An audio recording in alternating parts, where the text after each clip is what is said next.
आज ही बच्चों बहुत फास्ट ज्वाइन करिए, शेयर कर दो बच्चों।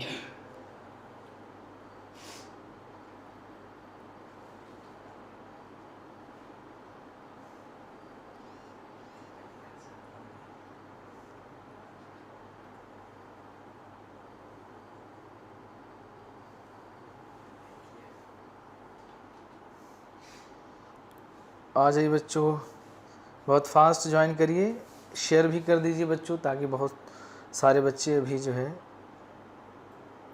ज्वाइन कर लें।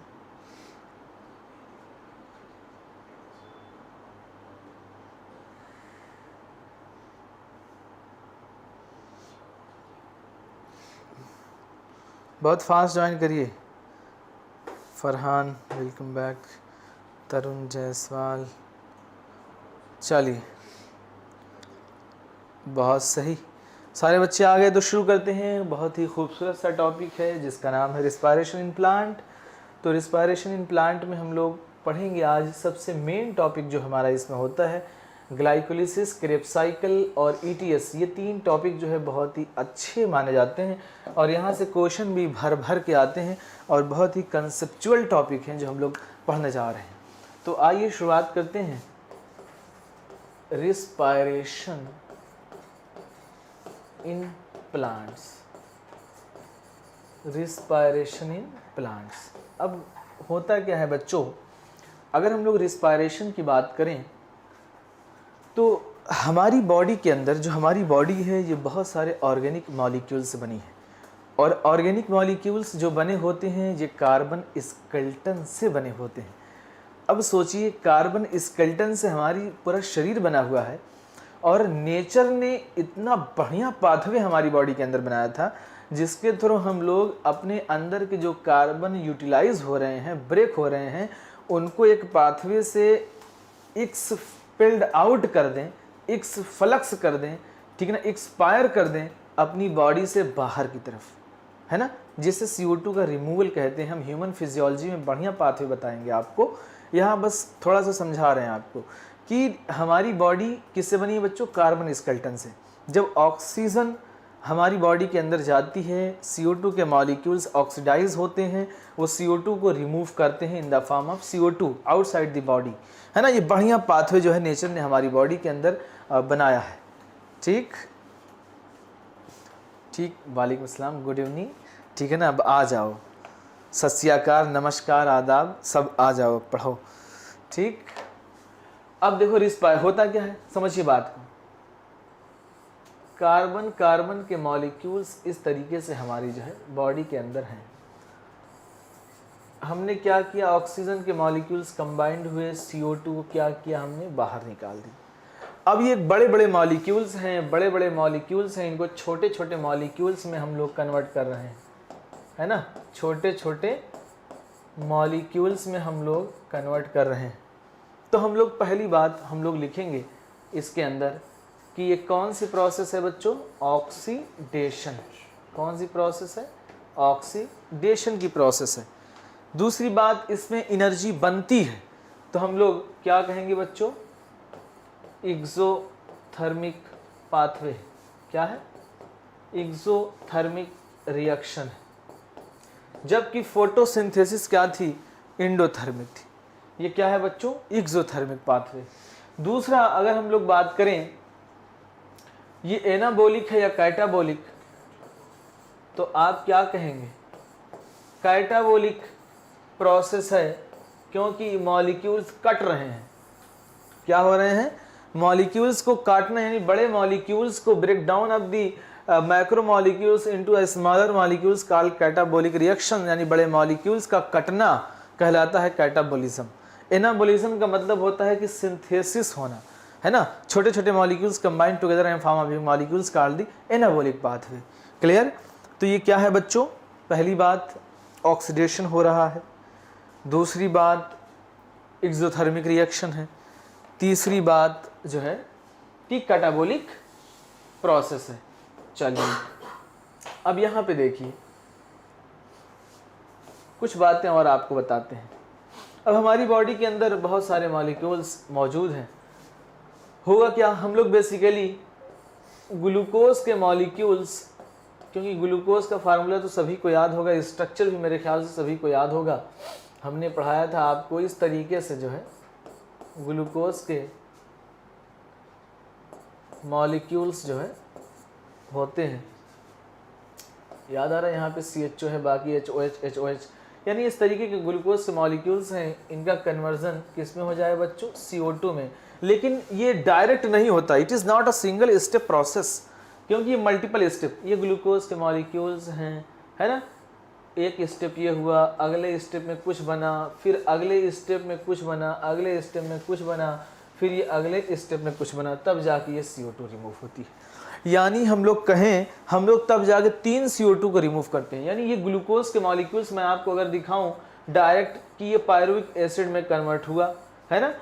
पायरुविक एसिड बच्चों, अब यहाँ पे इसके पास 2 रास्ते हो जाते हैं। अगर ये माइटोकॉन्ड्रिया के अंदर जा रहा है, ठीक, तो यहाँ से ये 3 CO2 रिमूव करता है। एक CO2 ये हो गई, एक CO2, एक CO2, 3 CO2 रिमूव करता है, ठीक। ये अगर कोई और पाथवे फॉलो कर रहा है, कहीं अल्कोहल बना रहा है, कहीं अल्कोहल बनाएगा और कहीं जो है लैक्टिक एसिड का फॉर्मेशन करेगा। ये बात की बात है, मैं एक ओवरव्यू दे रहा हूँ अभी कि होगा क्या। तो यानी ये ग्लूकोज के मॉलिक्यूल्स ब्रेक होंगे पायरुविक एसिड में, पायरुविक एसिड जाके CO2 के मॉलिक्यूल्स अगर माइटोकॉन्ड्रिया में गया, CO2 के 3 मॉलिक्यूल्स रिमूव कर देगा। इस तरीके से हम लोग क्या कर रहे हैं, मॉलिक्यूल्स को ब्रेक करेंगे, है ना। तो हम लोग इसको क्या बोलेंगे बच्चों, एक है ग्लाइकोलिसिस, दूसरा है क्रेब्स साइकिल। तो ये हम लोग अब 1 बाय 1 पढ़ने जा रहे हैं। बताइए समझ गए सब लोग। अब यहाँ पे ये ग्लूकोज ही नहीं, सिर्फ ग्लूकोज रिस्पायरेटरी सबस्ट्रेट की तरह नहीं यूज हो सकता है, ग्लूकोज की जगह और क्या क्या यूज हो सकते हैं रिस्पायरेटरी सबस्ट्रेट की तरह, वो भी हम लोग बात कर ले रहे हैं। यहाँ पे सिर्फ ग्लूकोज नहीं यूज होगा बच्चों, तो रिस्पायरेटरी सबस्ट्रेट की तरह कौन कौन यूज होंगे। रिस्पायरेटरी सबस्ट्रेट, सबसे पहले तो आपने पढ़ ही लिया कि बच्चों कार्बोहाइड्रेट यानी ग्लूकोज के मॉलिक्यूल्स रिस्पायरेटरी सबस्ट्रेट की तरह यूज हो सकते हैं। जो ग्लूकोज के मॉलिक्यूल्स हैं ये क्या करेंगे बच्चों, ब्रेक होके पायरुविक एसिड बनाएंगे और आगे जो है साइकिल में इन्वॉल्व होंगे, क्रेब्स साइकिल, यानी आगे क्रेब्स साइकिल लाएंगे। तो जो ये पाथवे फॉलो करेंगे उसको हम लोग बोलते हैं रिस्पायरेटरी सबस्ट्रेट। तो रिस्पायरेटरी सबस्ट्रेट कार्बोहाइड्रेट हो सकता है बच्चों, और प्रोटीन हो सकता है, और क्या हो सकता है, फैट के मॉलिक्यूल्स हो सकते हैं, और क्या हो सकते हैं बच्चों, ऑर्गेनिक एसिड हो सकते हैं। क्या हो सकते हैं, ऑर्गेनिक एसिड हो सकते हैं। तो 3 लोग कौन कौन बच्चों, कार्बोहाइड्रेट रिस्पायरेटरी सबस्ट्रेट की तरह यूज हो सकता है, प्रोटीन भी रिस्पायरेटरी सबस्ट्रेट की तरह यूज हो सकता है, फैट भी रिस्पायरेटरी सबस्ट्रेट की तरह यूज होता है, ऑर्गेनिक एसिड भी रिस्पायरेटरी सबस्ट्रेट की तरह यूज हो सकता है। ये 4 मॉलिक्यूल्स हो गए जो बिल्कुल यही पाथवे फॉलो करेंगे। यानी हम अपनी बॉडी के अंदर कुछ भी खाएं, सब कुछ कन्वर्ट होना है ग्लूकोज के अंदर, तभी हमारा पाथवे जो है फॉलो होगा। लेकिन कुछ लोग ऐसे हैं जो रिस्पायरेटरी सबस्ट्रेट की तरह यूज नहीं होते हैं, जैसे विटामिन, मिनरल्स, हार्मोन, वाटर, ये रिस्पायरेटरी सबस्ट्रेट की तरह नहीं यूज होते हैं। कौन कौन, विटामिन, मिनरल्स, क्योंकि ये लोग क्या है, ये लोग आपको एनर्जी नहीं देने वाले हैं। प्रोटीन, फैट, ऑर्गेनिक एसिड्स, समझ गए बच्चों। विटामिन हो गए, मिनरल्स हो गए, हार्मोन हो गए, H2O हो गए, ये लोग आपको एनर्जी नहीं देंगे। ये लोग रिस्पायरेटरी यानी सबस्ट्रेट की तरह नहीं यूज हो सकते हैं। बताइए बात समझ में आई बच्चों। फिर हम आगे बढ़ते हैं इसी के साथ, लिखते चलिएगा, छापते चलिएगा। अब हम लोग शुरू करते हैं। अब अगर बच्चों यही चीजें सेल के अंदर होती है तो हम लोग बोलते हैं सेलुलर रिस्पायरेशन। क्या बोलते हैं, सेलुलर रिस्पायरेशन। तो सेलुलर रिस्पायरेशन में सबसे पहले हम लोग पढ़ेंगे ग्लाइकोलिसिस। क्या पढ़ेंगे बच्चों, ग्लाइकोलिसिस। यानी तुम कुछ भी खाओ, तुम दही खा लो, दूध खा लो, सब कुछ कन्वर्ट होना है ग्लूकोज में, तभी तुम्हारे अंदर जो है वो क्या होगा, एनर्जी देगा। तो हम लोग चलिए शुरू करते हैं इस वक्त। किसकी क्या शुरू करेंगे बच्चों, ग्लाइकोलिसिस। सब लोग देखिएगा, बहुत ही ज़्यादा इम्पॉर्टेंट पाथवे है और एग्जामिनर ये चैप्टर से जब क्वेश्चन बनाता है तो पीछे न जाके पहले ग्लाइकोलिसिस से ही बना देता है। और ग्लाइकोलिसिस से पिछले साल भी आए थे, उसके पहले भी आए थे क्वेश्चन, पता नहीं क्यों बहुत फेवरेट है। तो ग्लाइकोलिसिस में क्या होता है बच्चों, अच्छा ग्लाइकोजन का ब्रेकडाउन या ग्लूकोज का ब्रेकडाउन, हम लोग क्या करते हैं बच्चों, पार्शियल ब्रेकडाउन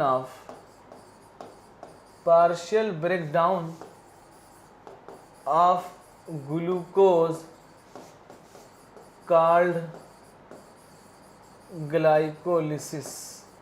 क्या कहते हैं बच्चों, partial breakdown of glucose called glycolysis. ये पार्शियल टर्म क्यों लगता है, पार्शियल टर्म इस वजह से लगाया गया है क्योंकि इसमें CO2 रिलीज नहीं होती। अगर CO2 रिलीज नहीं होती है तो ऐसी चीज़ों को हम लोग पार्शियल बोलते हैं। क्या, पार्शियल। तो ग्लाइकोलिसिस में no CO2 release, no CO2 release in GL यानी ग्लाइकोलिसिस। ठीक, तो हम लोग बोलते हैं partial breakdown of glucose is called glycolysis. दूसरा पूछा जाएगा incomplete breakdown of glucose, incomplete breakdown of glucose को हम लोग क्या कहेंगे। और तीसरा आपसे पूछा जाएगा कंप्लीट ब्रेकडाउन ऑफ ग्लूकोज। तो 3 सवाल ये आपके। इनकम्प्लीट ब्रेकडाउन को हम लोग बोलेंगे बच्चों फर्मेंटेशन, और कंप्लीट ब्रेकडाउन ऑफ ग्लूकोज को हम लोग क्या बोलेंगे, क्रेब्स साइकिल। बताइए बात कितने लोगों को समझ में आई। मैं दही खाऊंगा, नहीं तुम दही नहीं, तुम जो है माठा पियो। हाँ बताइए बच्चों, फटाफट बताइए, कमेंट बॉक्स में झमाझम रिप्लाई करिए, बात समझ में आई कि नहीं, छाप डालिएगा। चलिए मेरे ख्याल से बात समझ में आ गई है आपको, आगे बढ़ते हैं इसी के साथ। तो यहाँ पे ग्लाइकोलिसिस की चर्चाएं चल रही हैं। तो ग्लाइकोलिसिस को जो डिस्कवरी किया था बच्चों, उनका नाम बड़ा अच्छा था। अब पहले ग्लाइकोलिसिस की लोकेशन देखते हैं। अच्छा पहले साइंटिस्टों का नाम देख लेते हैं। तो ये जो डिस्कवरी थी बच्चों, इस glycolysis also called EMP pathway. कौन सा पाथवे बच्चों, EMP पाथवे हम लोग कहते हैं, क्योंकि इसमें साइंटिस्ट थे इम्बडेन मेयरहाफ पारानस साहब, इम्बडेन मेयरहाफ पारानस, याद रहेगा। इसीलिए हम लोग बोलते हैं इसको EMP पाथवे। कौन सा पाथवे बच्चों, EMP पाथवे। इम्बडेन मेयरहाफ एंड पारानस साहब थे, इस वजह से नाम हम लोग देते हैं इसको EMP पाथवे। अगेन इसकी लोकेशन समझते हैं, लोकेशन की ये होती कहाँ है ना। लोकेशन की अगर बात करें बच्चों, तो सबसे इंपॉर्टेंट चीज start in glycolysis and and in glycolysis. है कुछ कह दिया। शुरू भी होती है बच्चों कहाँ, साइटोप्लाज्म में। स्टार्ट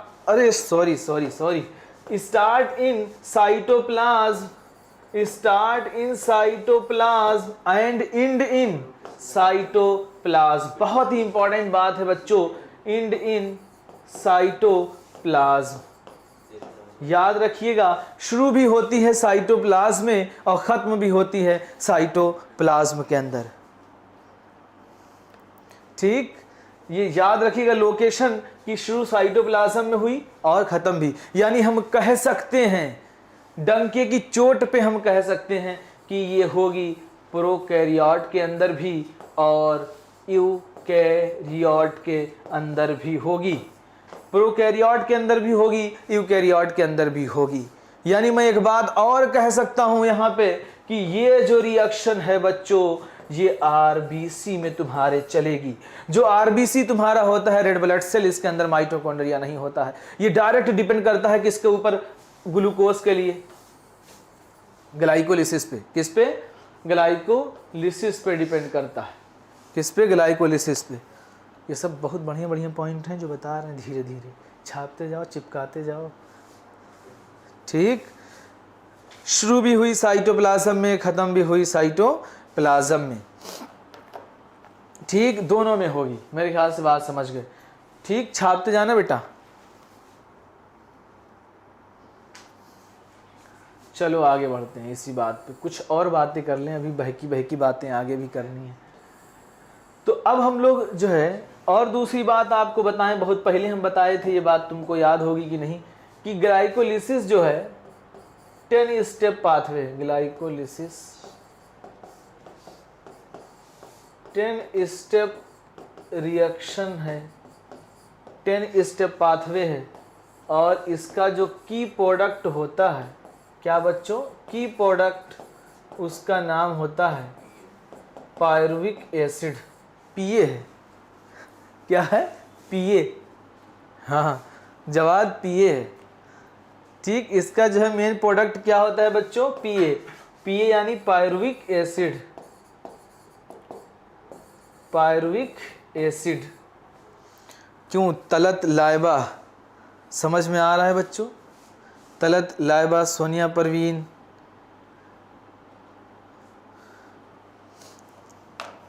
चलिए जुल्कदर, जुल्कदर, ये लोग देखो जो बीच में गायब हो जाते हो ना, इसलिए नाम लेते रहते हैं। Yes sir.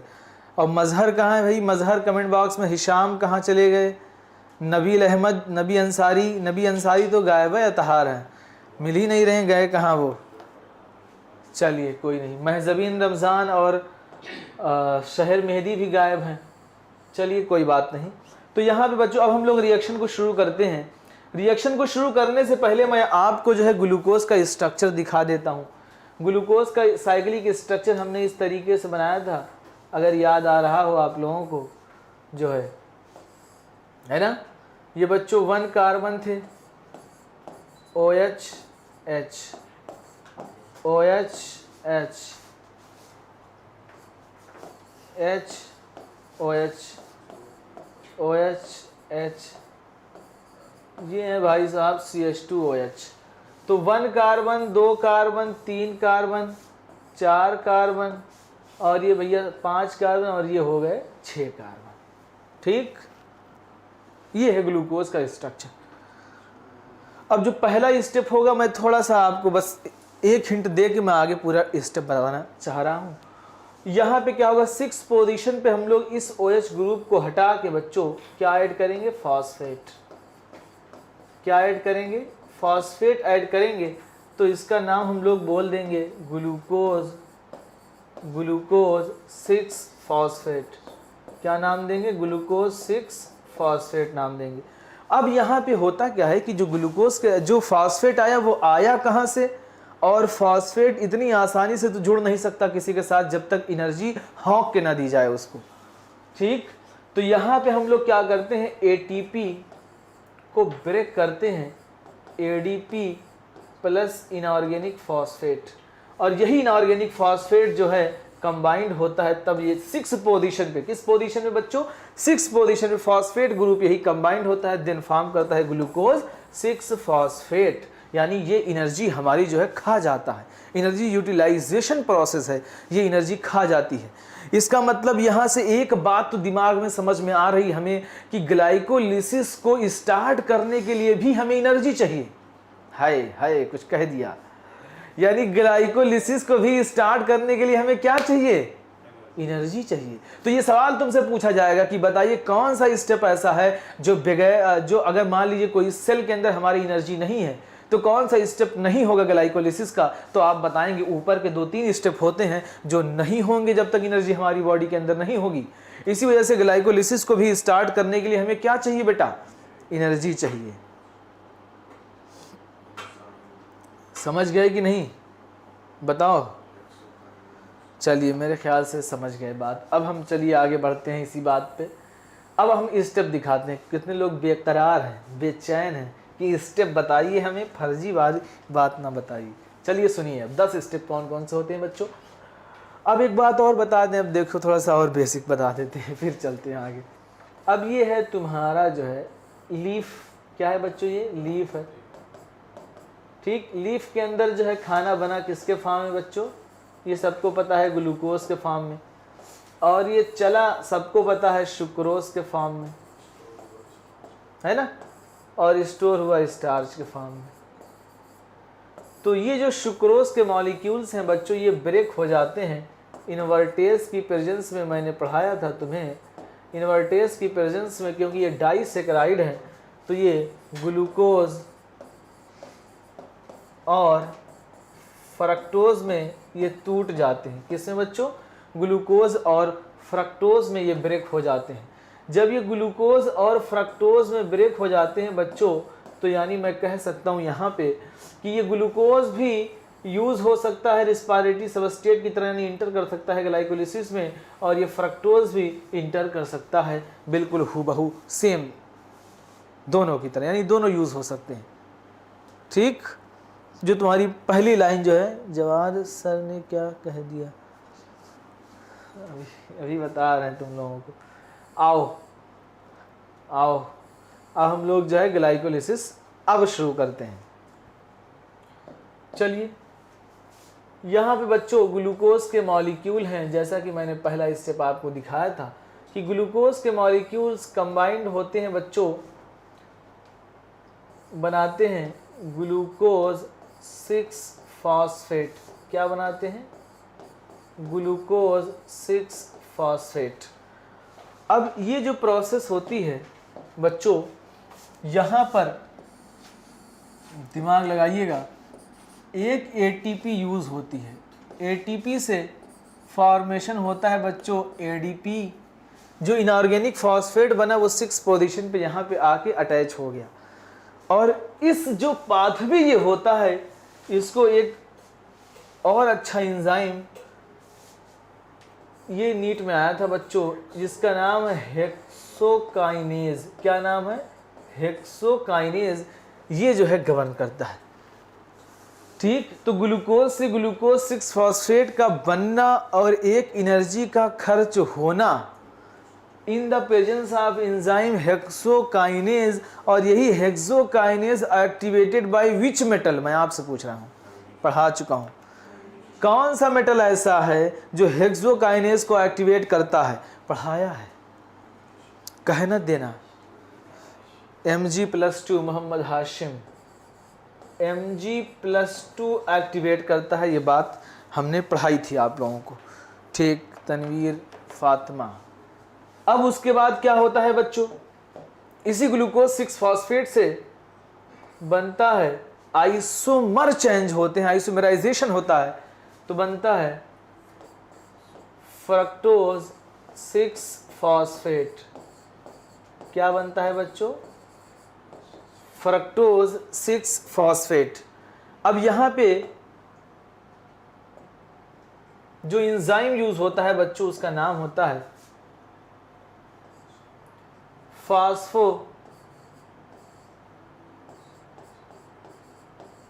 ग्लूको आइसोमेरेज, या आप याद रख सकते हैं सिंपल आइसोमेरेज। क्या याद रख सकते हैं? आइसोमेरेज। ठीक, ठीक है, सही है। ग्लूको भी कह सकते हो, ग्लूको यानी ग्लूकोज के मान लीजिए 6 कार्बन, हेक्सो भी कह लो, कोई दिक्कत नहीं। ठीक, फास्फोग्लूको आइसोमेरेज एंजाइम यूज होता है, या सिंपल बोलना आइसोमेरेज एंजाइम हुआ, क्योंकि आइसोमर चेंज हुए। ग्लूकोज और फ्रक्टोज आपस में क्या है? आइसोमर शो करते हैं। इस वजह से स्ट्रक्चर में थोड़ा सा चेंज हुआ, इस वजह से हम लोगों ने कहा कि क्या कहा बच्चों? आइसोमेरेज। अब इसी फ्रक्टोज 6 फॉस्फेट से बनता है बच्चों फ्रक्टोज। अब एक और फॉस्फेट आके ऐड होता है 1 पोजीशन पे, 6 पे तो पहले ही था, 1,6। अब 2 हो गए, डाई कहो या बाई कहो या बिस कहो, डाई बोलना ज्यादा बेटर है। Fructose 1,6 di phosphate. क्या हुआ बच्चों? फ्रक्टोज 1,6 डाई फॉस्फेट का फॉर्मेशन हुआ। अब ये जो फ्रक्टोज 1,6 डाई फॉस्फेट बना, देखिए जहां पर एनर्जी खर्च होगी, क्या होगा? जहां पर एनर्जी खर्च होगी वहां काइनेज, या एनर्जी बने या खर्च हो वहां काइनेज एंजाइम आएगा। कौन सा एंजाइम? काइनेज। तो यहां पे जो एंजाइम होगा बच्चों, इसका नाम होगा फास्फोफरक्टो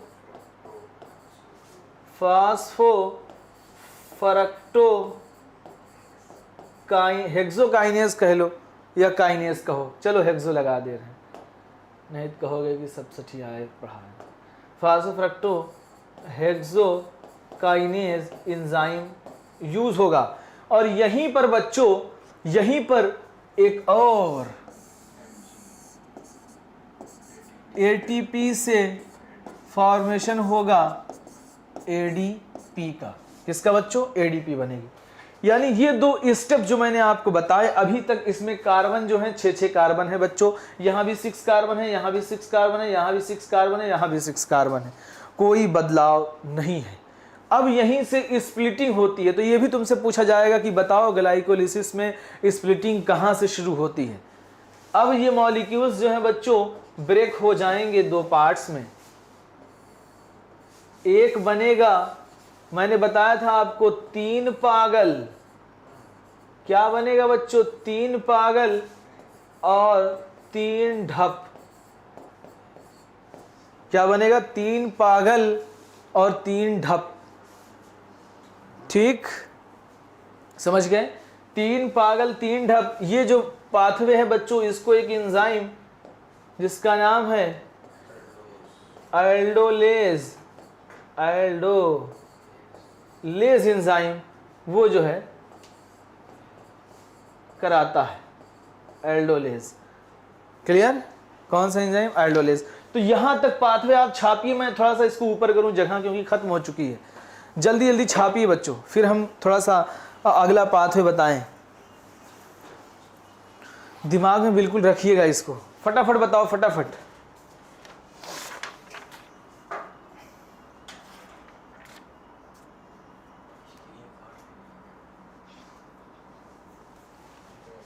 हो गया?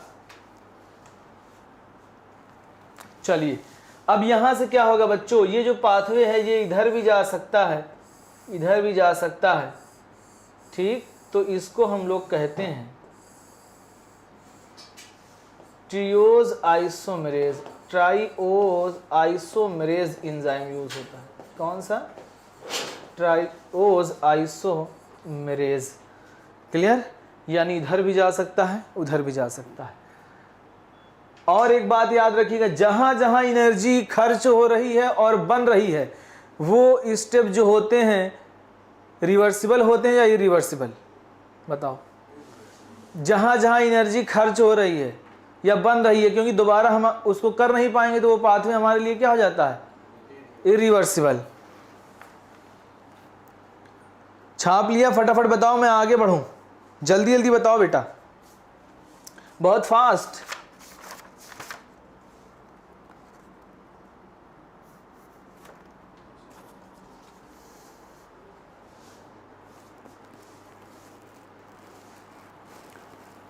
छाप लिया? आगे बढ़ें, इसको ऊपर करना है। चलिए इसको ऊपर करते हैं, स्क्रीनशॉट ले लेना अभी तक। अब देखिए यहां से, अब क्या होगा?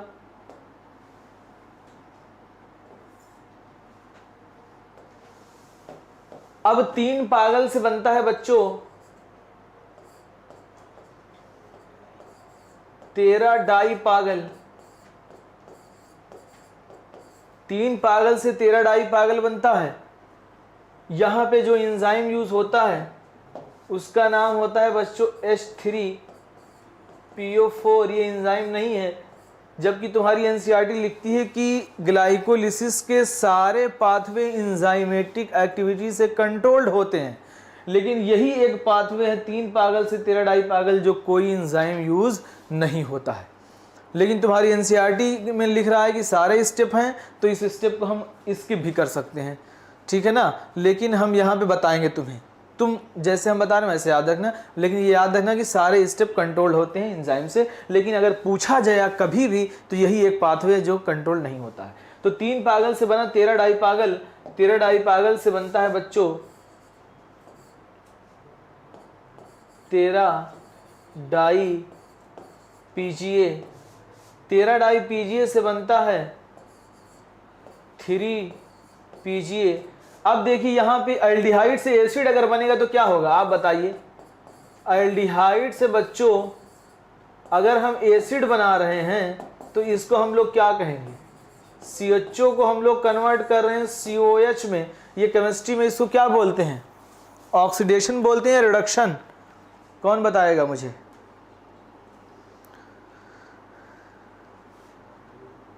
बताओ इसको क्या कहेंगे हम लोग?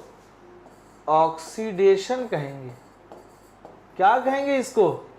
ऑक्सीडेशन कहेंगे। यस, पंखुड़ी सागर, तनवीर फातिमा, ऑक्सीडेशन कहेंगे। तो यहाँ पे जो है बच्चों जो रिएक्शंस होंगी वो ऑक्सीडेशन वाली रिएक्शन होने वाली है यहाँ पे, क्योंकि एल्डिहाइड से एसिड बन रहा है। ये 1,3-डाइफॉस्फोग्लिसरिक एसिड है। ये जो है अल लगा है तो यानी एल्डिहाइड है। ठीक, तो यहाँ पे समझिएगा बात को। अब यहाँ पे जो मैं बताने जा रहा हूँ आपको, यहाँ पे समझिए बात को। तो 13 डाई पीजीए से 3 पीजीए से बनता है बच्चों 2 पीजीए। क्या बनता है? 2 पीजीए। अब 2 पीजीए से बच्चों मैं अभी दिखा दे रहा हूँ आपको। 2 पीजीए से बनता है पीपी। पीपी से बनता है पायरुविक एसिड। अब समझिए एक एक पॉइंट को। अब यहाँ पे एंजाइम समझिए। अब यहाँ पे याद रखिएगा बच्चों, यहाँ पर एक ऑक्सीडेशन होता है, क्योंकि ये क्या है बच्चों? एसिड है। ये है एसिड और ये है एल्डिहाइड। ये क्या है? एल्डिहाइड। तो एसिड से एल्डिहाइड बनेगा तो ये क्या होगा? ऑक्सीडेशन। तो यहाँ पे जो एंजाइम होता है उसका नाम होता है डिहाइड्रोजिनेज। क्या नाम होता है बच्चों? डिहाइड्रोजिनेज। और यहाँ पर बन जाता है बच्चों NAD प्लस से NADH। क्या बनता है? NADH। NAD प्लस से NADH का फॉर्मेशन होता है। ठीक, अब यहाँ पे उसके बाद अब यहाँ से आप निमोनिक्स याद रखिएगा। एक निमोनिक्स में बता दे रहा हूँ, याद रखिएगा दुख। यहाँ से एंजाइम ऐसे याद रखिएगा, दुख, दू यहाँ पे खा, दुख। जो यहाँ पे एंजाइम खर्च दुख में, इस वाले स्टेप में याद रखिएगा में, दुख में, इस वाले में याद रखिएगा इंते, इंते, इस वाले में याद रखिएगा खाब। ठीक, कैसे याद रखना है बच्चों? दुख, दुख यानी डिहाइड्रोजिनेज, खा यानी बच्चों यहाँ पे एंजाइम खर्च होता है, उसका नाम होता है काइनेज। क्या नाम होता है? काइनेज। काइनेज जो अब यहाँ पे यूज होगा तो यहीं पर एक बच्चों एडीपी से एटीपी बनती है। क्या बनती है? एटीपी बनती है। में यानी बच्चों याद रखिएगा म्यूटेज। में से क्या हो जाएगा? म्यूटेज, म्यूटेज एंजाइम। इनते से हो जाएगा बच्चों इनोलेज। यहाँ पे क्या यूज होगा? इनोलेज। दुख में इनते, फिर खाब से यानी काइनेज। ये मेरे नाम पे रिएक्शन चलती है। ठीक, दुख में इनते खाब। अब यहाँ काइनेज हुआ तो यहाँ भी बच्चों, यहाँ भी एडीपी से एटीपी बनती है। एडीपी से क्या बनती है बच्चों? यहाँ भी एटीपी बनती है। तो फटाफट देखिए, और ये पाथवे जो 3 ढप बना था ये भी सेम पाथवे फॉलो करता है। ये भी बच्चों जैसे इस तरफ बताया है इसी तरीके से 3 ढप वाला पाथवे भी होता है। एक बार फिर से देखिए आप लोग फटाफट, फिर हम बताते हैं। अब 3 पागल से क्या बना बच्चों? 13 डाई पागल। 13 डाई पागल से 13 डाई पीजीए, 13 डाई पीजीए से 3 PGA, 2 PGA, PP and pyruvic acid. Pyruvic acid is the key product of the glycolysis. अब जिस तरीके से रिएक्शन इधर हो रही है बच्चों, उसी तरीके से ये 3 ढप वाला भी रिएक्शन अपनी फॉलो करता है। तो जो जो रिएक्शन, जो जो प्रोडक्ट यहाँ बन रहे हैं वही वही प्रोडक्ट इस वाले पाथवे से होंगे। तो या तो इसको 2 मॉलिक्यूल करके पढ़ लो या तो उसको दोबारा पढ़ो, है ना? बताओ कितने लोगों को समझ में आई बात? बताओ फटाफट बताओ मुझे, कहाँ नहीं समझ में आया वहां पूछो, मैं दोबारा से बताऊंगा। दुख में यानी बच्चों डिहाइड्रोजिनेज, दुख यानी डिहाइड्रोजिनेज, खा यानी काइनेज, दुख में यानी म्यूटेज, इनते यानी इनोलेज, खाब यानी अगेन काइनेज। तो 2 जगह एंजाइम, 2 जगह एटीपी बन रही है, ऊपर 2 जगह खर्च हो रही है। याद आ रहा है? बताइए बच्चों फटाफट बताएं मुझे।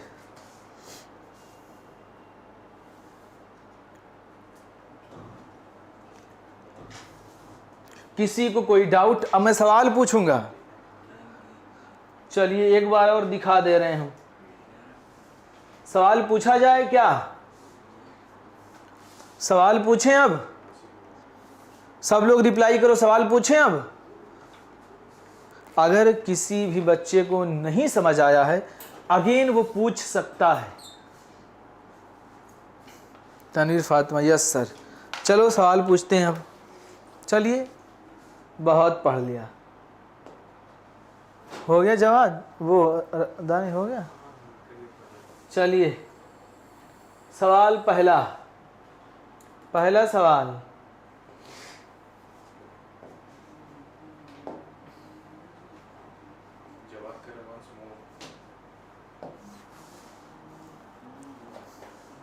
वंस मोर, बस हो गया। जब कह रहे थे तब तो नहीं बोले। आओ अब इधर बताओ कि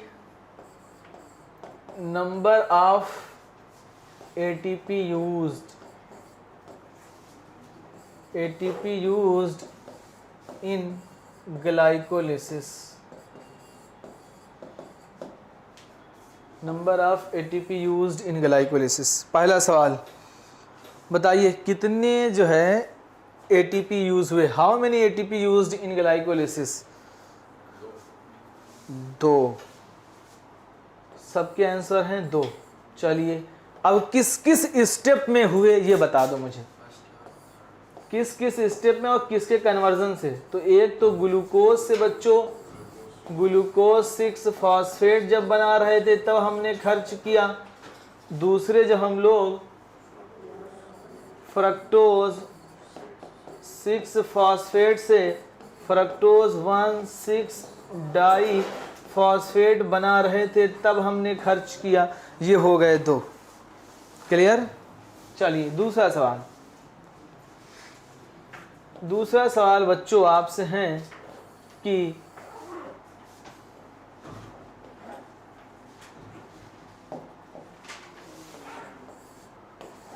number of ATP directly synthesized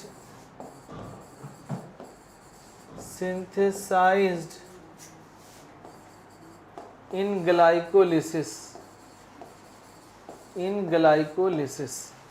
number of ATP directly synthesized in glycolysis।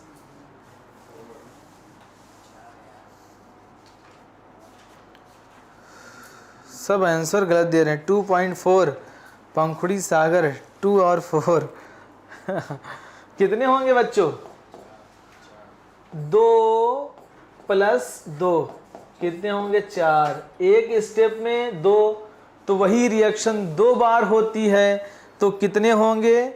4 होंगे। आंसर देना मस्ट है ताकि पता तो चले कि समझ में आया कि नहीं समझ में आया। 2 + 2 यानी 4, है ना। इसी को हम लोग बोलते हैं बच्चों, इसी को हम लोग बोलते हैं substrate level फास्फोराइलाइजेशन। Substrate level फास्फोराइलाइजेशन in glycolysis. Substrate level फास्फोराइलाइजेशन in glycolysis. ये सवाल पूछा जाएगा आपसे कि कितने बनते हैं, डायरेक्ट पूछ सकता है तो बताना 4। ठीक, सबस्ट्रेट लेवल फास्फोराइलाइजेशन बोलते हैं। अब ये तो बात आपको याद ही होगी कि कहाँ किसको कन्वर्जन से बनता था, है ना। चलिए ये भी हो गया। अच्छा ये बताइए तीसरा सवाल, हाउ मेनी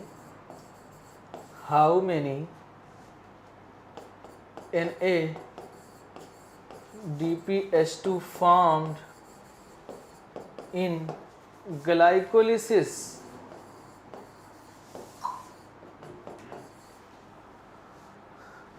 तलत जहरा 2। और कोई जल्दी जल्दी बताओ। Tanveer Fatima 2, very good. Mohammad Jawad 2, very good very good very good. बेवकूफ़ो NADPH2 है, NADPH2 है। हाय हाय हाय हाय हाय हाय। 0 होगा। मोहम्मद हाशिम 0 होगा। ज़ीरो होगा मेरे बच्चों, ज़ीरो होगा। क्या कह दिया तुम लोगों ने, जो है सबने जो है गलत किया। महिमा बेटा 2 ATP आप कहाँ की बता रहे हैं हमको? अच्छा नेट की बात कर रही हो। अभी वो सवाल पूछेंगे हम, घबराओ नहीं, अभी वो सारा सवाल पूछेंगे हम, ठीक। तो how many NADPH2 formed in glycolysis? Answer क्या होगा बच्चों? ज़ीरो होगा। चलिए खैर कोई बात नहीं, अच्छी बात है, गलतियां करोगे तभी तो सीखोगे। चलिए अगला सवाल। अब अगला सवाल तो समझ ही गए होगे क्या होगा। हाउ मेनी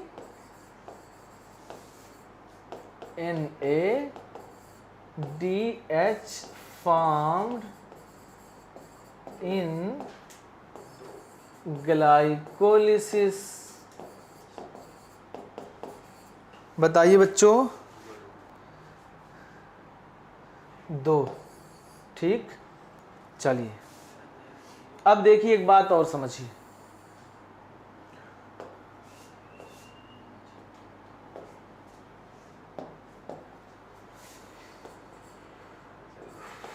और एक सवाल पूछते हैं कि हाउ मेनी CO2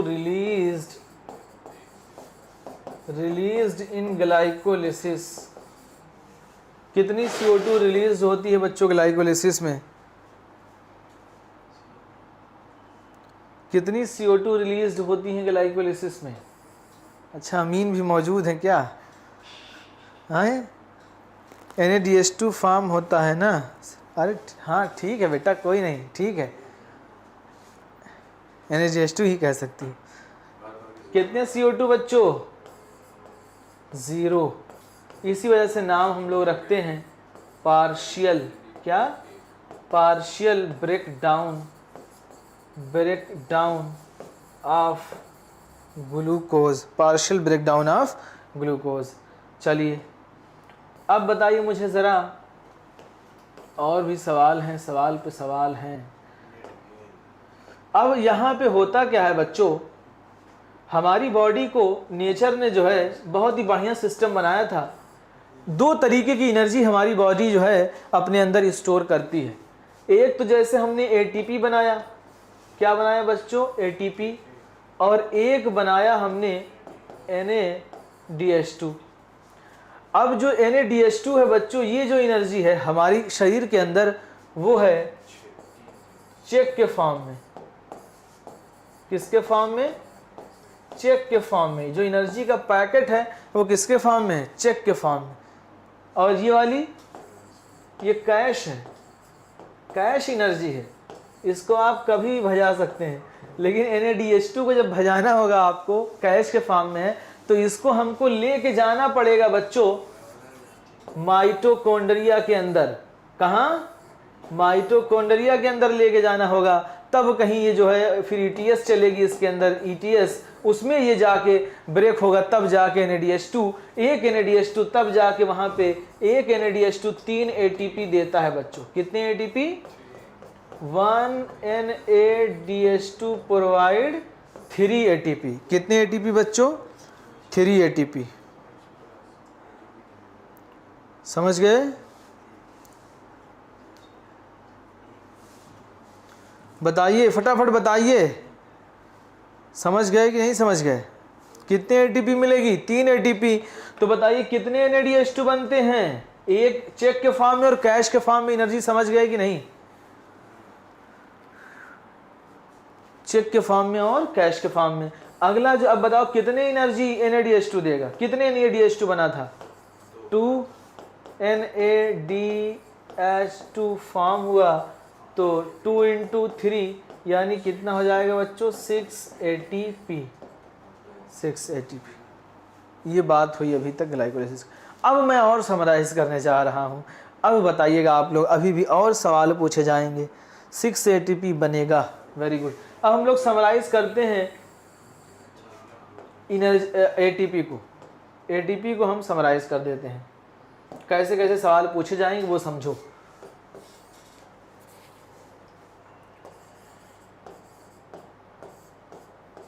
खर्चा कितने एटीपी हुए? कितने एटीपी हुए बच्चों? खर्च कितने एटीपी हुए? 2 एटीपी। मैंने यहां पे लिख दिया 2 एटीपी। ठीक।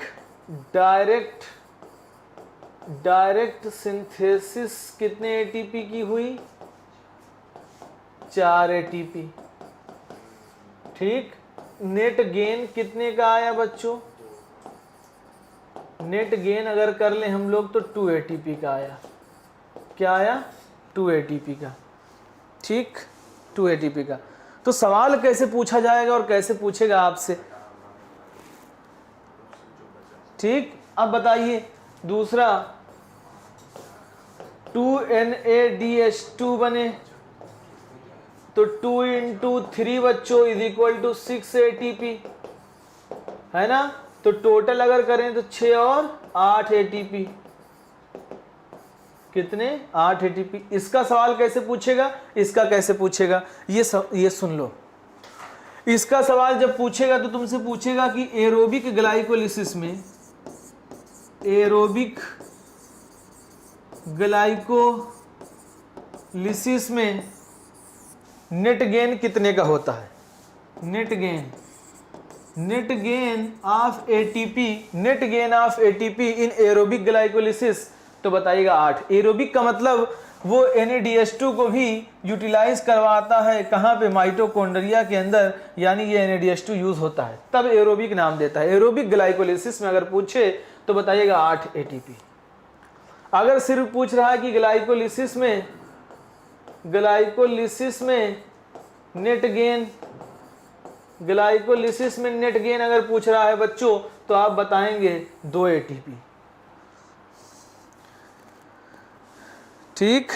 यस, एनाएरोबिक में भी 2 बनती हैं, क्योंकि यहां पर ग्लाइकोलिसिस में अगर देखा जाए कहीं भी ऑक्सीजन यूटिलाइज नहीं हुई है, इस वजह से हम लोग ग्लाइकोलिसिस को एनाएरोबिक पाथवे भी कह सकते हैं। जो है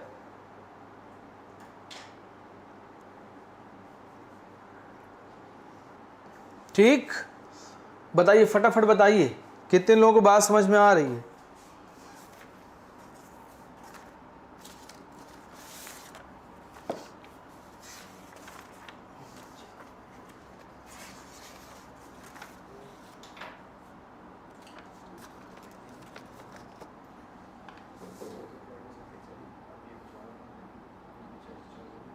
ठीक, टाइम हो गया मोहम्मद जवाद, बहुत मारेंगे अभी, जो है टाइम हो गया। एक सवाल और बताओ, एक सवाल और बताओ, जरा देखते हैं कितने लोग बता लेते हैं। Total ATP form in glycolysis, total ATP formed in glycolysis, total ATP formed in glycolysis, total ATP formed in aerobic glycolysis, aerobic glycolysis. Talat Zahra बिल्कुल सही, बिल्कुल सही बताया है बेटा। 10 होंगे। क्या होंगे? 10 होंगे। ठीक। अगर नेट की बात करें, नेट टोटल तो 10 बनी थी ना, 2 खर्च हो के 8 बची। अगर नेट एटीपी कहे, net ATP gain, net ATP gain in aerobic glycolysis, net ATP gain in aerobic glycolysis, अब होगा बच्चों 8। अब क्या होगा? 8। कितने लोग ये बात समझ पा रहे हैं यहां पे?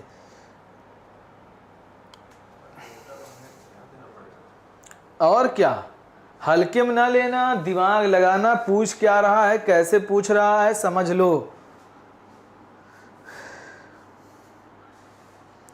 अमीन फातिमा जो है बड़ी लेट आई हुई हैं, बाकी जो है बहुत सारे बच्चे गायब हैं। खैर कोई बात नहीं, जो है तो अब देखिए बच्चों, अब हमारे पास जो है बस बेटा 2 मिनट और क्लास लेंगे, ज़्यादा नहीं, जो है 2 मिनट क्लास और लेंगे। अब एक बात बताते हैं तुम्हें, एक बात और बढ़िया बात बता दें। अब यहाँ पे क्या हुआ बच्चों, ये तो सारा हिसाब किताब हमारा जो है एटीपी का मसला था। अब ये जो पायरुविक एसिड बना, ये पायरुविक एसिड कहाँ बना बच्चों? साइटोप्लाज्म के अंदर ये पायरुविक एसिड साइटोप्लाज्म में बन के तैयार है। और यहाँ पर बच्चों माइटोकॉन्ड्रिया है। क्या है? ये माइटोकॉन्ड्रिया है। अब ये पायरुविक एसिड की product of the glycolysis form in the cytoplasm, it is a 3 carbon compound. अब ये डिपेंड करता है बच्चों, इसके पास 3 पाथवे होते हैं। कितने पाथवे? 3 पाथवे। अगर ठीक ठाक ऑक्सीजन मिली, अगर ठीक ठाक ऑक्सीजन मिली तो ये झमाक से माइटोकॉन्ड्रिया में कूद जाएगा। पायरुविक एसिड को अगर ठीक ठाक ऑक्सीजन मिली तो झमाक से माइटोकॉन्ड्रिया में कूदेगा और क्रेब साइकिल स्टार्ट करेगा, इंटरमीडिएट प्रोडक्ट बनाएगा और क्रेब साइकिल स्टार्ट कर देगा, क्रेब साइकिल स्टार्ट कर देगा। अगर ठीक ठाक ऑक्सीजन ना मिली तो साइटोप्लाज्म में ही रह के ये फर्मेंटेशन करेगा। क्या करेगा? फर्मेंटेशन। अब फर्मेंटेशन के 2 प्रोडक्ट होते हैं, फर्मेंटेशन के 2 प्रोडक्ट होते हैं। एक फर्मेंटेशन से अल्कोहल का भी फॉर्मेशन होता है, और अगर मसल है, अगर मसल से या बैक्टीरियल सेल्स है तो उसके अंदर लैक्टिक एसिड भी बनता है। क्या बनता है? Lactic acid. तो ये जो है इसके पास 2 ऑप्शन होते हैं, 3 ऑप्शन होते हैं फिर पायरुविक एसिड के पास। ठीक, या तो कूद जाओ या मर जाओ, हैं? तो इसके पास जो है 3 ऑप्शन हैं। तो ये क्या करता है? ऑक्सीजन ठीक ठाक मिली, झमाक से माइटोकॉन्ड्रिया में कूद गया, नहीं तो लैक्टिक एसिड बनाया, अल्कोहल बना दिया। ठीक है ना? तो बस इतना ही रखते हैं बच्चों, बाकी हम लोग कल पढ़ते हैं। आज के लिए इतना ही। लाइक करिए, कमेंट करिए, शेयर और सब्सक्राइब करना ना भूलें। ठीक, हाँ आ रहे हैं बेटा, आ रहे हैं। समोसे में से रख के खाने पीने के लिए इंतज़ाम रखना, तभी आएंगे जवाब। ठीक, आ रहे हैं, आ रहे हैं। चलिए बेटा इतना ही रखते हैं, कल मिलते हैं। ठीक है ना? ओके बाय बच्चों। बाकी ऑनलाइन वाले जो बच्चे हैं, जो हमारा पहले से ऑनलाइन का बैच चल रहा था, उनकी क्लास जो है इवोल्यूशन की होनी है। बाकी ये जो है ये अब इसके बाद हम पढ़ा देंगे आपको प्लांट ग्रोथ और हार्मोन, देन हम ह्यूमन फिजियोलॉजी स्टार्ट करेंगे। तो ह्यूमन फिजियोलॉजी दोनों बैच का जो है सेम हो जाएगा। ठीक, तो आज के लिए इतना ही रखते हैं बच्चों। Okay bye.